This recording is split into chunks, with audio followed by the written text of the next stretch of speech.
Olá, meu nome é Andrei Ludescher e você está ouvindo Estúdio.cave. Ao meu lado eu tenho Júlia Guedes. Oi, gente, tudo bem? Sou a Júlia. Com a gente aqui hoje temos um convidado muito especial, o diretor de arte Eduardo Chao.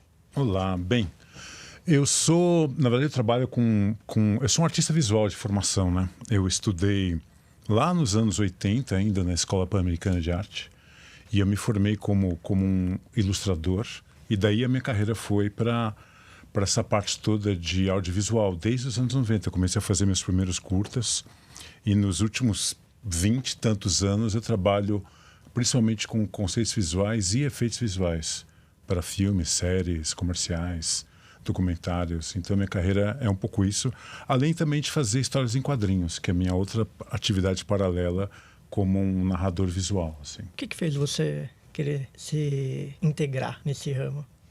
Acho que desde criança, na verdade, eu desenho desde criança. Então é aquela coisa de querer desenhar, e eu acho que a minha referência com cinema vem desde muito cedo, e também um pouco acho que a profissão do meu pai. Meu pai era cientista no INPE, que é o Instituto de Pesquisas Espaciais, então ele trabalhava no Rádio Observatório, lá em Atibaia. Então, aí para o escritório do meu pai era ver aquela antena gigantesca do filme do Contato, sabe? Então, era muito incrível isso, eu era muito pequeno. Então, aquilo começou a abrir minha cabeça para querer trabalhar com essa coisa visual, o mundo de cinema, o cinema fantástico, efeitos visuais. Então, acho que foi desde muito pequeno. E quando eu estava justamente nessa idade, nos anos 80, 16, 17 anos, eu já estava estudando desenho e ilustração profissional.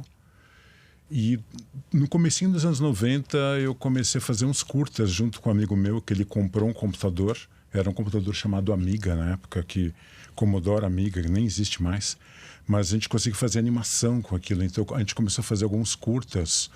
A gente mandava os projetos chamava Prêmio Estímulo, que é tipo um PROAC, que nem tem hoje. E a gente mandava o projeto, eu desenhava o storyboard, fazia os conceitos e a gente depois produzia o curta. A gente ganhou 2 vezes. O segundo, a gente estava tão metido em 95 que a gente convidou o Antônio Fagundes para fazer o nosso curta e ele topou, porque era um curta que se passava, tinha um pouco da ideia de fazer ele todinho em chroma key, né, em fundo azul, e fazer os cenários depois digitais. Isso em 95, né, faz 30 anos praticamente. E foi muito legal ter feito essa experiência. E a partir daí, meu trabalho foi cada vez mais para o mercado de audiovisual. Eu trabalhei com documentários para National Geographic, para BBC. Depois eu fui fazer efeitos visuais para comerciais e tal. E faz alguns anos que meu trabalho foi para a parte de séries e longa-metragens, né? Onde eu fiz desde filmes muito legais como As Boas Maneiras, que é um filme de fantasia brasileiro dirigido pelo Marco Dutra, onde eu cuidei de todos os matte paintings, que são aquelas pinturas que você faz para estender os cenários, criar uns cenários que não existem, né? Isso sempre foi uma especialidade minha. E depois criando visuais e conceitos para séries como 3%, Coisa Mais Linda, Spider, essa que era sobre o Anderson Silva. Qual mais que eu fiz? Putz, um monte. Recentemente, no ano passado, foi trabalhar e ajudar num trabalho muito legal, que foi, né, o Auto da Compadecida 2, que vai sair agora no final do ano, que a gente criou um monte de cenários virtuais. Acho que, por sinal, tem um comercial onde esses cenários aparecem agora, que saiu hoje nas redes sociais, um comercial que tem os personagens, acho que é da Brahma. E que mais? Então, minha carreira já dá para dizer que vão lá 30 anos fazendo isso, desde o 92, 93, que eu trabalho com isso, e foi realmente muito inspirado por eu gostar de desenho, né? O desenho é a minha referência inicial, assim. Você que fez o concept art de 3%, né? Como é que é o processo criativo por trás de criar um mundo completo do imaginário? Foi muito interessante. Eu entrei na série na temporada 2. A temporada 1, eles não tiveram tempo ou mesmo o pensamento de ter artes conceituais. Mas a temporada 2 já começava a ficar um pouco mais sofisticada. Sim. Eles queriam mostrar a Ilha do Mar Alto, eles queriam mostrar como era essa tecnologia lá, eles queriam mostrar um pouco mais do mundo, o mundo devastado de onde as pessoas moravam, o prédio do processo. Então eu comecei a desenvolver visuais bem ainda na pré-produção. Então visuais dos drones que iam aparecer, do submarino, de como seria essa Ilha do Mar Alto, porque o grande truque da ilha é que ela foi filmada em Inhotim, Minas Gerais, lá no museu a céu aberto, só que Minas não tem mar, né? Então não é uma ilha. Então eu tinha que conceber visualmente como a gente poderia transformar aquela locação em uma ilha que depois ia ser produzida em efeito, para criar a sensação do mar e tudo mais. Meu Deus, que doideira, que legal. Exatamente. Aí eles chegavam lá de submarino, esse submarino tinha que ser criado também. Então foi uma experiência muito legal, porque juntava muito do que eu gostava, que era ficção científica, que é uma coisa que eu trabalhei em muitos projetos de ficção científica aqui no Brasil. Os poucos que existem, eu acho que eu trabalhei em todos. E aí eu pude desenhar tudo isso. Eu ia conversando, conforme eu ia criando, eu ia mostrando isso para o diretor de arte, né? O diretor de arte, que era o Fernando Zuccolotto, a gente trabalhava muito em parceria, porque ele ia ter que construir um monte de coisas físicas que tinham que conversar depois com as coisas digitais que iam ser feitas em pós, né? Então a gente tinha esse trabalho. Nossa, muita doideira. Você falou... na verdade, eu tenho uma pergunta pra você. Eu queria começar com isso. Você aceita estagiária? Que eu vou procurar isso aí, não, brincadeira. Mas também, assim, essa pergunta vamos deixar pra depois, assim, pra ter essa conversa depois. Mas você disse que você gosta muito de desenhar e tudo mais. Sim. Eu achei muito interessante porque eu tenho muito interesse na área de direção de arte. Mas é uma coisa, assim, particularmente mesmo.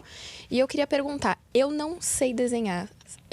Pra ser um diretor de arte, você precisa saber desenhar?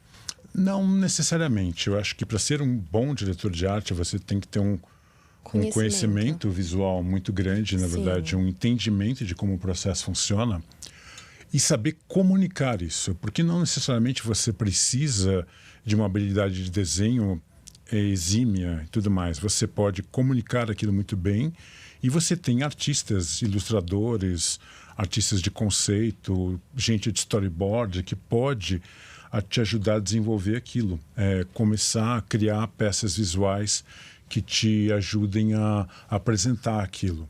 É claro que pelo menos um sketch, né, um que a gente chamaria de um rabisco rápido é importante, eu acho, até para você conseguir comunicar rapidamente numa reunião, né? Isso era muito comum.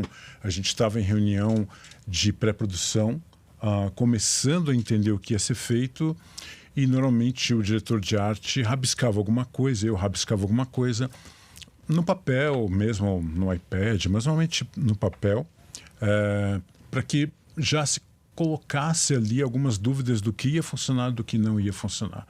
Hoje em dia, o trabalho do diretor de arte, mesmo a parte de direção de arte física, ou seja, que você tem que construir os sets, você vai ter que construir toda a cenografia, é uma equipe grande. Você tem um diretor de arte, você tem o cenógrafo, você tem o pessoal de adereços, você tem toda a equipe de marcenaria. Então, eles fazem muitos projetos também usando 3D, como o SketchUp e outros programas, para que você consiga colocar tudo aquilo na escala correta, porque você vai ter que construir o set dentro do estúdio, ou mesmo em locação, você tem que entender como você vai colocar aquele trabalho todo ali. E o meu trabalho sempre foi visualizar as coisas que seriam impossíveis de criar no set. Então, hoje em dia existe até um termo para isso, que é o departamento de arte, que é o departamento de arte de qualquer produção, e existe um departamento de arte virtual, né? Principalmente com essas técnicas mais recentes que você usa a produção virtual, como por exemplo na série do Mandalorian, recentemente na série do Avatar, essa da Netflix, onde você constrói um set com objetos físicos e você tem painéis de LED gigantes atrás, estendendo aquele set usando computação gráfica em tempo real, né, usando programas como o Unreal e outros, só que o que está no LED, o que está nos painéis, tem que conversar com o que está na frente. Então e tem que ser construído muito antes, né? Então, conforme a cenografia vai sendo construída, a parte virtual também tem que ser construída ao mesmo tempo, até para você entender se aquilo está conversando. Então, você tem um galpão aqui, e de repente, naquelas janelas ali para trás, você tem aquela sala toda, só que ela é virtual, ela não existe. Você pode fazer com o Chroma Key, onde você iria construir isso depois, e aí é um trabalho de pós-produção, ou usar as técnicas mais recentes, que no Brasil a gente já consegue fazer, de você ter os painéis de LED com o conteúdo que vai estender esse set, que vai continuar o set. E isso tem todos uns trackers no estúdio, né? Um monte de câmeras que apontam para a câmera de cinema, que ela tem um sensor, e aí conforme ele movimenta a câmera, o cenário movimenta igual. Né? O cenário segue aquela perspectiva. É muito legal, muito sofisticado, mas existe todo um planejamento anterior que tem que conversar muito bem com o que o diretor quer, o fotógrafo quer, a direção de arte física e essa direção de arte virtual. E a produção deixa, né, também passar do orçamento. Sim. Não, e tudo é uma questão também de custo, tudo é uma questão de prazos, porque essa técnica ela meio que surgiu durante a pandemia. Durante a pandemia não se podia viajar para as locações e se pensou, putz, a gente tem uma série para produzir, a gente vai fazer em estúdio, vamos fazer tudo com chroma. Putz, complica muito, porque depois a pós-produção disso vai ser gigantesca. Então vamos fazer, de repente, eles começaram a tentar usar a ideia dos LEDs, porque já se usava os painéis de LED, mas com vídeo, né? Por exemplo, para fazer fundo de carro, janela de carro e tudo mais, mas não se usou ainda para estender o cenário com movimento de câmera em tempo real. Então, foi a primeira vez que se pensou em trabalhar e deu muito certo, e agora virou uma técnica que não só nos Estados Unidos, mas no Canadá tem, aqui no Brasil tem, na Argentina, no México, na Europa, começou a virar uma técnica muito difundida. Ainda é muito caro, claro, não é uma produção simples, não vai conseguir fazer isso, mas para produções que tenham esse tempo e essa verba, virou uma ferramenta muito poderosa. E a longo prazo, certamente vai acabar diminuindo o valor dessa técnica. Ela vai ficar bem mais barata. Você acha que vai ficar ao ponto de substituir um papel, o trabalho de um cenógrafo? Não. Porque essas técnicas elas ainda têm limites, né? Quando você tem um ator e que está sentado numa cadeira, você tem um terreno, um chão, tudo isso tem que ser físico. Isso não tem como. E o que está atrás dele é uma tela. E essa tela estende o cenário, mas ao mesmo tempo você não consegue tocar fisicamente naquilo, é só uma tela de fundo. Então é o mesmo pensamento que se usava, por exemplo, nos filmes de Hollywood dos anos 40 e 50, Hitchcock, o pessoal andando com o carro e lá atrás tinha um filme que eles projetavam, que é uma técnica chamada back projection. É a mesma técnica, só que hoje em dia com painéis digitais. Na verdade, a ideia é a mesma. Então, tudo que o ator tiver que interagir tem que ser real, não tem jeito. E aquilo que ele for... o fundo pode ser virtual, usando os painéis de LED, mas ele nunca pode tocar naquele, ele nunca pode se aproximar demais, senão você vê que aquilo é um painel. Então, ele tem que estar sempre a uma certa distância para que isso funcione, para que a ilusão funcione. E em outros momentos você tem que usar o bom e velho chroma key, porque às vezes você vai ter um movimento de câmera que sai do ator e vai para dentro do cenário. Aí não tem jeito, você teria que ir com a câmera mais distante do que o teu painel permitiria. Então, senão você bateria a câmera no painel, né? Então, nesse ponto, você tem que trabalhar ainda com o chroma key. Então, todas as técnicas de efeitos visuais, elas têm que conversar muito com a arte. Então, eu acho que um bom filme, ele tem que estar muito bem planejado, muito bem desenhado antes. É só vocês verem hoje em dia as produções, principalmente as produções mais caras, mais sofisticadas, elas costumam até lançar livros depois. A arte do do Mandalorian, a arte do Harry Potter, a arte de... É um livro realmente gigante, com 200, 300 páginas, cheio de desenhos e estudos em 3D do que eles iam fazer ainda na pré-produção. Né? E às vezes agora eles estão começando até, acho que, lançar umas séries, assim, meio que explicando como Exatamente. que faz. Acho muito legal isso. Sim. Cada vez mais eu acho que o cinema ele ficou mais democrático porque os equipamentos são mais acessíveis. Hoje, se você consegue fazer um filme com um iPhone. É claro, é um filme que, para certos parâmetros técnicos, ele pode ser que ele não vai funcionar na Netflix, etc., que eles têm os seus parâmetros técnicos, mas você consegue produzir o seu curta e colocar no YouTube perfeitamente, ou colocar em outras plataformas. Até a maneira de você mostrar o seu projeto ficou muito mais democrático. Quando eu comecei, não existia internet. A gente fazia e finalizava em fita, era uma fita beta, e você pegava essa fita e muitas vezes você mandava até uma cópia em VHS, que era mais barato, para os festivais. Se fosse aprovado, aí você mandava uma beta, que era uma fita muito mais cara. Então, nessa época, tudo ainda era analógico, né? Por mais que a gente usasse os computadores ainda, mas o resultado final era uma fita, né? E para os festivais, você realmente tinha que se inscrever, mandar uma carta e colocar uma fita no correio para ver se você ia ser aprovado. Então, hoje em dia, você faz inscrição digital e você já sobe um link, né? Um link do YouTube ou do Vimeo, ou de qualquer outro lugar, para o cara, para quem for responsável pelo festival, poder assistir.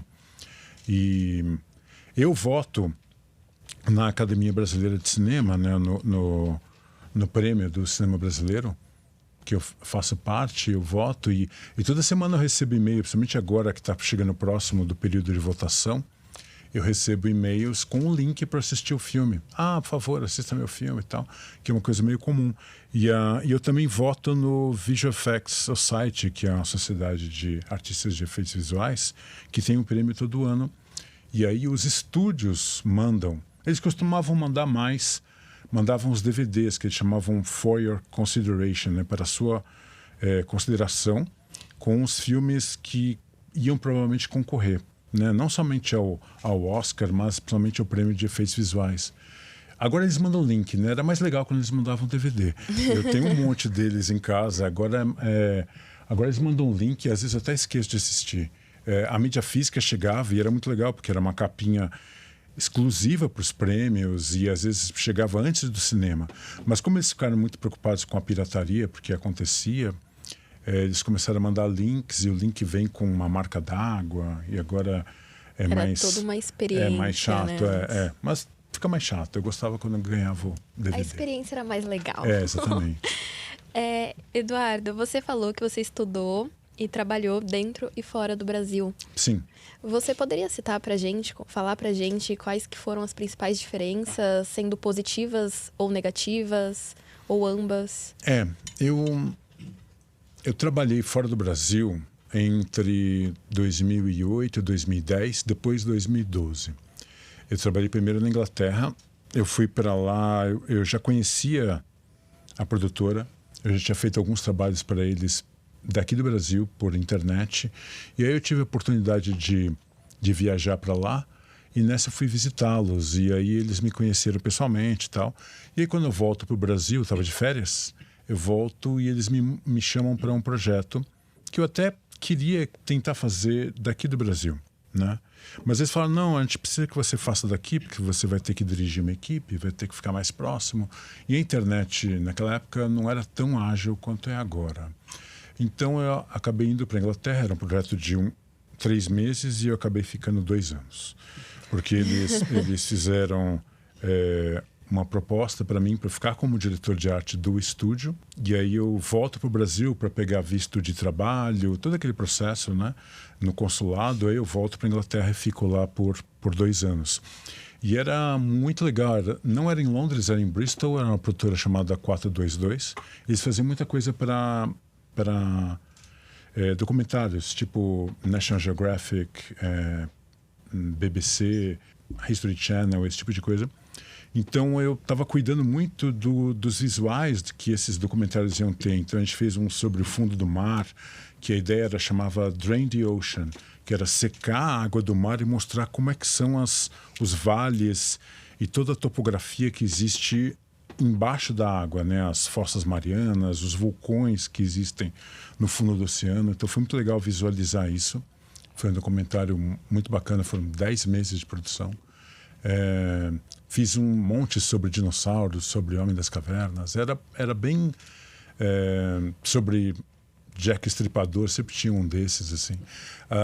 Era muito variado, isso que era muito legal. Então, uma semana eu estava fazendo fundo do mar, outra semana era tubarão, outra semana era espaço sideral. Então, era muito diferente e bem dinâmico, né? Foram 2 anos bem interessantes. Aí eu volto para o Brasil e fico mais um tempo no Brasil. Aí eu vou para Los Angeles em 2012 para estudar, na verdade. Eu fui convidado para estudar numa escola em Hollywood, uma escola de efeitos visuais que é bem tradicional, na verdade, a Norman School em Los Angeles. Eu fico lá durante 6 meses, talvez numa das melhores situações, porque eles me pagaram para eu ficar estudando. Então eu achei isso maravilhoso. Porque se eu tivesse que pagar, era um curso muito caro. Mas eu fui convidado até para entender como funcionava a escola. E eu fico lá durante 6 meses entendendo inclusive muito do processo de como funcionam os estúdios de efeitos visuais em Hollywood, né? A Sony Pictures, a Blue Sky, mesmo a Pixar, etc, etc. Eu tive a oportunidade de visitar esses estúdios todos, conhecer como eles funcionavam. Você trabalhou para eles enquanto eles pagavam os seus estudos? Na verdade eu estava trabalhando aqui para o Brasil, na verdade. Eu estava fazendo esses estudos e trabalhando para o Brasil. Na época eu estava fazendo uma parte de direção de arte de uma empresa de games. Aí eu fui trabalhar com videogame, que era uma empresa que chama-se Wildlife, que eles fazem games para celular. E estavam no comecinho, em 2012, eles estavam no começo. A empresa tinha 20 e poucas pessoas. E quando eu saí da empresa, ela já tinha umas 90 pessoas e hoje ela tem umas 800 pessoas. Escritórios em vários lugares do mundo. Então foi uma experiência muito legal pegar uma empresa que hoje é gigante, mas pegar ela muito do começo, né? E ajudar a construir isso. E depois eu falei, minha missão aqui já foi um tempo que eu achei que era necessário. E aí eu volto para começar a voltar a trabalhar com cinema, que era o que eu mais queria, né? Cinema e história em quadrinhos são minhas grandes paixões, assim. Então são as 2 coisas que eu continuo fazendo e que eu quero fazer como carreira até ficar bem velhinho. E qual que foi, que você poderia dizer pra gente que foi essa diferença ruim entre que foi lá, teve alguma coisa ruim? Então, na aqui... verdade, assim, eu acho que a diferença entre o mercado internacional e o mercado brasileiro, eu acho que são o tamanho dos projetos. Sim, com certeza. Hoje em dia, as ferramentas que a gente tem aqui são as mesmas. Os equipamentos, as ferramentas, o acesso. Não é que, por exemplo, nos anos 80, que Europa e Estados Unidos tinham equipamentos muito mais sofisticados do que no Brasil. Né? As câmeras, as lentes. Hoje em dia, praticamente, é tudo igual. São os mesmos computadores, os mesmos programas. É Photoshop, é o Blender, é o Maya, é After Effects. É tudo são exatamente os mesmos programas. O que muda é que as empresas lá são muito maiores, que fornecem serviços de efeitos visuais. São gigantes, tem facilmente 500, 2.000 pessoas, vários escritórios no mundo, etc. Enquanto aqui no Brasil as empresas são muito menores, né? As empresas que fazem pós-produção e efeitos no Brasil costumam ter na casa de 100 pessoas, 150 pessoas. Lá elas têm 500 pessoas, 1.000 pessoas. E conseguem fazer muitos projetos ao mesmo tempo. Eu acho que essa é a diferença. É uma diferença mais de escala e de número de projetos e o tamanho dos projetos.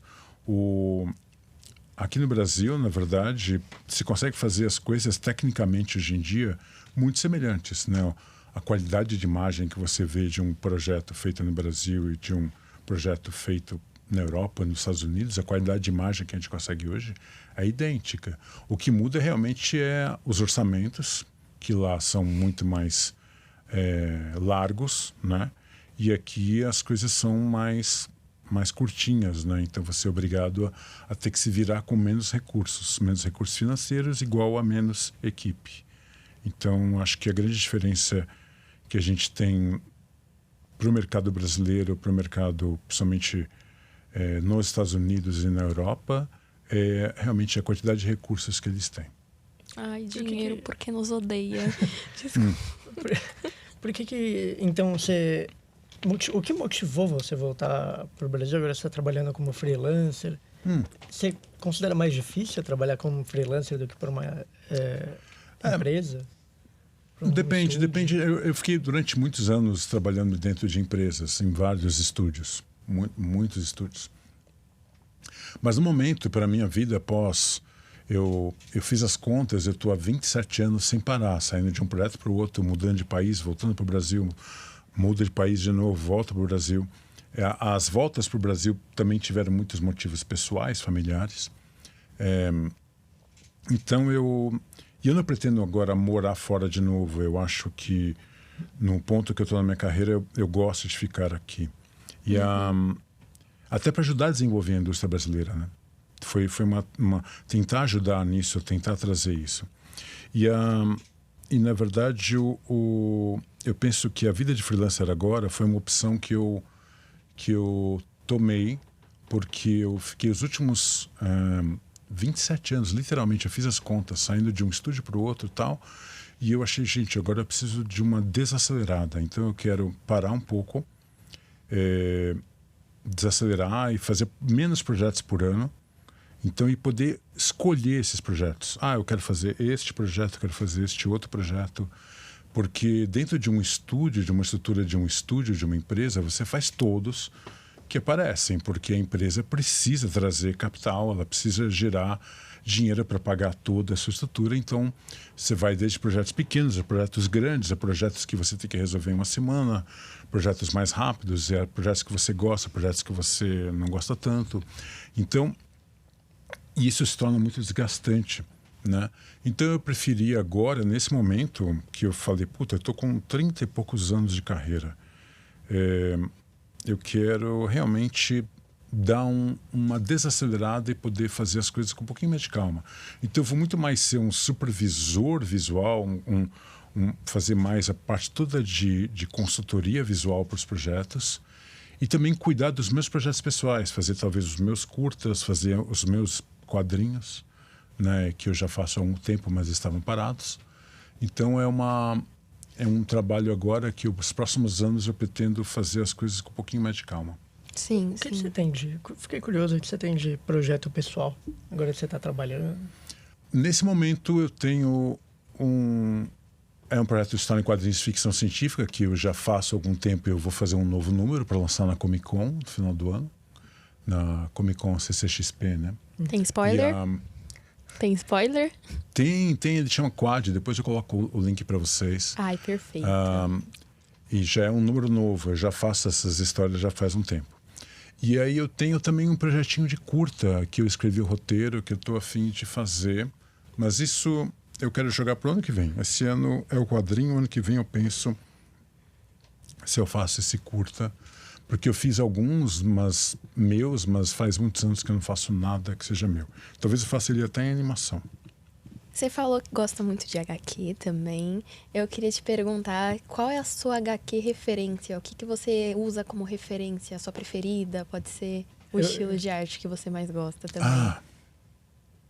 Os quadrinhos é muita coisa que eu gosto. Eu acho que eu tenho... eu comecei a ler, praticamente eu acho que aprendi a ler com história em quadrinhos. Então desde Maurício de Souza, que eu já tive até a chance de fazer alguma coisa para eles. Teve um número especial sobre a vida do Maurício, que eram em capítulos, e aí eles chamaram vários artistas para fazer uma passagem da vida do Maurício. E eu fiz justamente, foi o nascimento da Mônica, a filha dele, que depois viria a ser a personagem, né?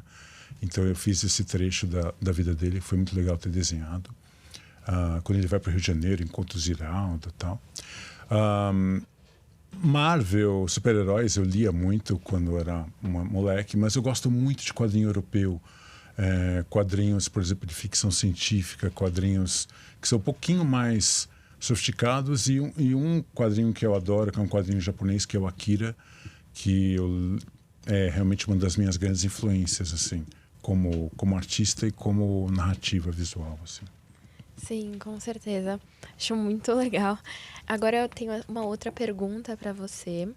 Aliás, eu adoro também, você falando de HQ, que basicamente aprendeu a ler, a partir das HQs, eu posso falar pra você que eu também, Turma da Mônica, Sim. inclusive dormia com uma bonequinha da Mônica e não largava por nada, não dormia sem, e ela está até hoje guardada no meu armário, que eu falei assim, eu não vou doar ela é minha preciosa, um valor sentimental gigantesco. Mas agora partindo também agora de novo pro assunto mais da ilustração. Entrando agora na inteligência artificial. Sim. O que você tem a dizer como a inteligência artificial trabalha nesse setor de ilustração? Você acha que ela está aqui para ajudar, para prejudicar? Ela vai futuramente prejudicar? Como que funciona essa sua relação pessoal como ilustrador com a IA, que muitos falam que pode roubar o trabalho de um ilustrador? Sim, é complexo. Eu já brinquei com algumas das ferramentas, até para conhecer do que se tratava. Mas eu penso que, sabendo usar como ferramenta nas mãos de um artista, ela pode ser útil. Com certeza, pode ser útil. Sim. Mas eu penso também que é uma ferramenta que, no ponto que ela se tornar tão fácil que é só apertar um botão, literalmente, que era uma garrafa com asas e pegando fogo embaixo, etc. Você vai lá escrever o seu prompt. Ao mesmo tempo que isso, muita gente fala, isso vai democratizar a criação de imagens para qualquer pessoa. Eu penso que é a mesma coisa que você achar que você for no Subway e escolher os ingredientes do seu sanduíche, você se torna um chefe de cozinha. Experiência pessoal, Andrei, que você tá rindo aí. Não é exatamente isso, né? Você só está pedindo para praticamente, se você puder escolher os ingredientes numa máquina que faz sanduíches, que é o próximo passo, isso não vai te tornar um chefe de cozinha. Então você vai fazer uma coisa usando uma máquina que é um gerador automático. Para muitos projetos, de repente, que a pessoa não está com uma preocupação muito grande de ter um chefe de cozinha no projeto dele, você só quer realmente o resultado rápido, eu acho que muita gente vai usar. Muita gente vai usar para projetos que, de repente, não tem dinheiro, etc, etc. Mas eu vejo um problema. Se as pessoas só se acostumarem com aquele resultado automático e esquecerem do que é um trabalho que você possa fazer com mesmo que demore mais tempo, que você possa fazer aquilo com mais esmero e pensamento. Exemplos que eu acho que, por exemplo, na indústria de cinema, principalmente animação, em animação, eu vi uma matéria recentemente de animadores preocupados com o uso da IA generativa, que vai tomar o lugar dos animadores, vai tomar o lugar de muita gente, porque eles vão começar a fazer tudo dessa maneira automática. Eu acho que para animações como séries de TV, produtos que são produtos mais massificados, né, que você tem que ter um volume muito grande de saída, é quase como uma padaria de imagens.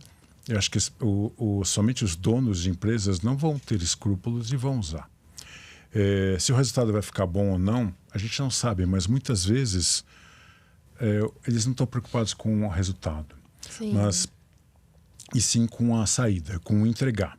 Mas você vê projetos, por exemplo, como um filme, o Pinóquio, dirigido pelo Guillermo del Toro, ou mesmo filmes em stop motion, que é a técnica com animação de bonecos, que é a coisa mais manual possível, mesmo que eles usem computação gráfica para estender cenários ou para fazer certos efeitos, mas continua sendo uma técnica absolutamente manual, né? Você tem lá o animador animando aquele personagem quadro a quadro, fotografa, próximo quadro, fotografa, próximo quadro, fotografa, e aí você vai dando movimento para ele. Eu não vejo diretores e estúdios que querem trabalhar esse tipo de projeto fazendo um filme de stop motion por IA. Simplesmente não funciona, não cabe.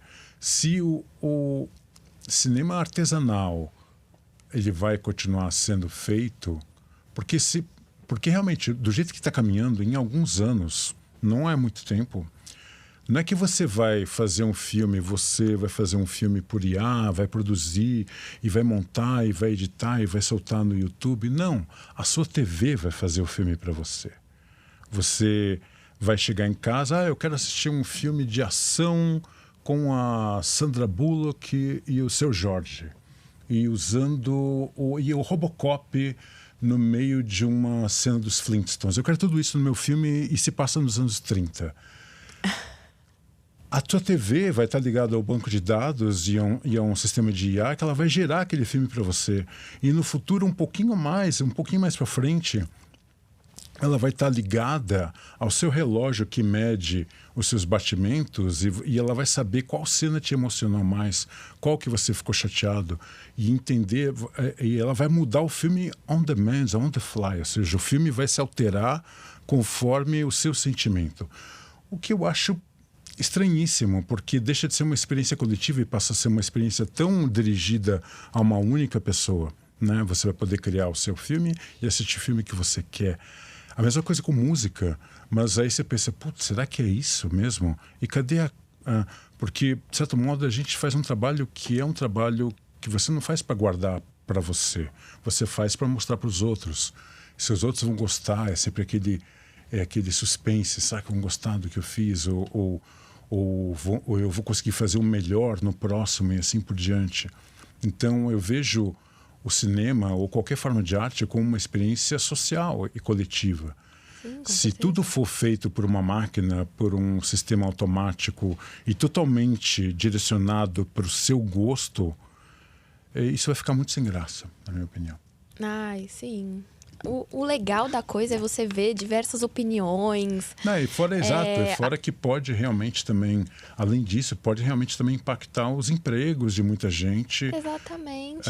E aquilo que você assiste pode impactar, por exemplo, aquele filme pode impactar você, assim, e só que aí pode identificar que você está sentindo um desconforto, mas aquilo está impactando você de alguma forma. Exatamente. E esse desconforto vai ser eficaz futuramente para você identificar um outro sentimento. Você pode estar sentindo desconforto. Como que a IA vai sentir também o porquê você está sentindo aquele desconforto? Exato. Porque você está encarando uma verdade na sua cara ou porque você está vendo realmente uma cena bizarra assim e você não está gostando?